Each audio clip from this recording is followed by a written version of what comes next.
This video is for my intro to ethics class where we had to read the book Second Chances by Mr. Chuck Gallagher. In the 1980s, Mr. Gallagher ran an accounting firm right here in Morganton, North Carolina, where he was then found guilty of tax evasion and embezzlement and was subsequently sentenced to 18 months in federal prison.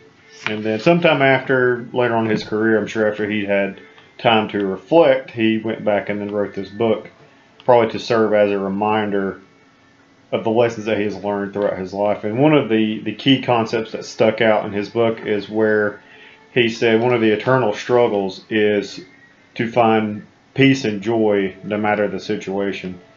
And something that stuck out to me is that throughout Chuck's life leading up to the point to where he actually started committing crimes, he was never happy regardless of the situation he was in. If he was in a nice house in a nice neighborhood, he always wanted a nicer house, a nicer neighborhood, nicer car. He wanted all of the best things. I'm sure it started out as something innocent to where he just wanted to provide a better standard of living for his family, which turned into he couldn't afford it. And because he couldn't afford it, he started taking out what he considered to be small, innocent loans because he would pay them back long before the client ever caught on to it. Well, this all kind of blew up in his face one day whenever someone wanted their money and he didn't have it. It actually took quite a while between the time that he got caught and the time he actually started serving prison, which is something I found to be pretty interesting. I think it was roughly about 9 years between the time he got caught and when he actually went to prison.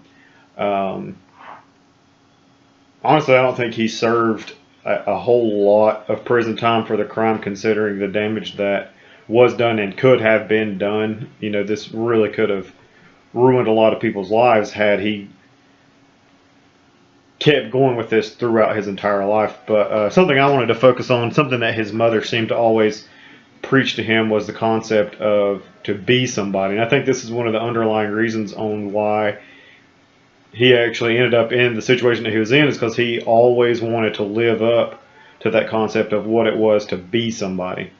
I don't think he ever really had a firm grasp of what it means. I think he, at a lot of points in his life, he thought being somebody meant that you had the nice car, you had the nice house, the nice manicured lawn, and you had all the nice things in life. I think what he thought it meant to be somebody was that everybody else looked at you and said, "Man, that guy right there, he's got it together. That must be a big shot right there." And the reason that a lot of this really kind of, I guess, hits home for me is that at an early point in my life, I actually grew up, until I joined the military, I actually grew up in Section 8 housing in a very poor project apartments. It was not a nice area. It was not very friendly. It wasn't safe in a lot of accounts. You had to fight a lot. You had to worry about people stealing your stuff. If somebody got something for Christmas and you didn't say you wanted a new bicycle, and little Jimmy down the road got a new bicycle, well, Jimmy probably was going to have to fight for that bicycle before it was all said and done with.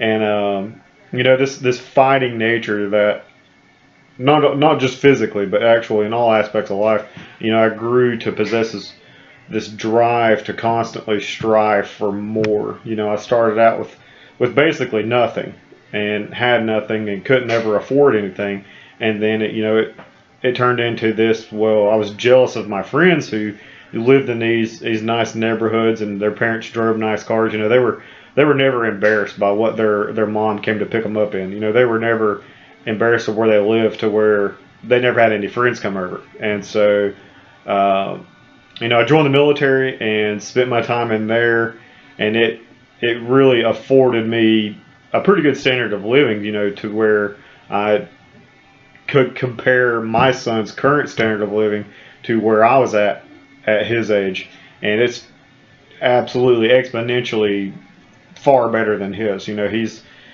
He goes to a very expensive daycare facility. He always has nice name brand clothes.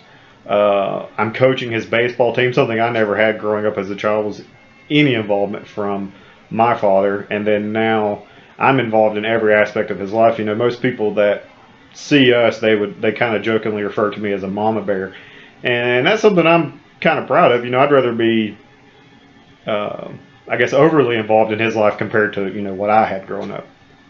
And you know, going along with this book, the concept of being somebody, the concept of finding peace and joy in things is that I look at myself and I'm never satisfied with where I'm at or what I have. If for about the past 4 years, I've actually bought a new car each year. You know, I start out with a car from this time frame and I pay this much money for it, and then a year later I take it back and get it slightly newer. And each year I've gotten to the point to where I've been able to buy a new car in cash. And you know, a lot of that doesn't really mean anything to a lot of people. It means something to me is that I'm driving, you know, I've got the fully loaded leather interior, climate control, heated seats, and you know, all these great things in this car, but I'm still not happy. You know, this vehicle doesn't get good enough gas mileage. The truck bed isn't good enough. You know, I could go on about all these little petty things about it that I don't like, but it's like going on with this paper is that I'm not finding inner peace and joy no matter the situation. Always want more. Always want better. If this vehicle I have now has heated leather seats, then the next one has to have like a cooler in it. You know, it has to have a cooler where you can go behind the driver's seat in the floorboard and you have the ability to keep your drinks cool if you want to. You can put ice in there. And that's one thing I think I should take away from this book is that the inability to ever be happy can lead to you making poor choices in life. Now, I don't think that I'll ever result to, I like to hope that I don't ever result to actually committing a crime to satisfy my need to always improve. But on a smaller scale, a little bit more innocent scale, I could say that,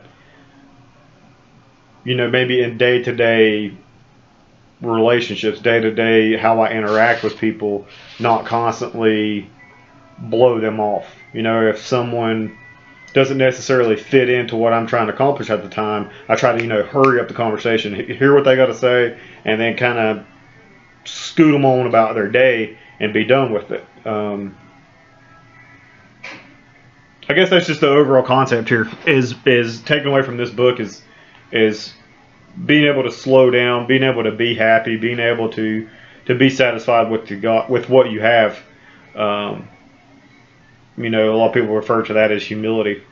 So yeah, this has been my assignment for the Second Chances novel. Honestly, this is the first video I've ever made, so you have to forgive me for some of the looking around and stuff like that, because we have all these people walking back and forth in front of the SGA office. But thank you for taking the time to watch this video.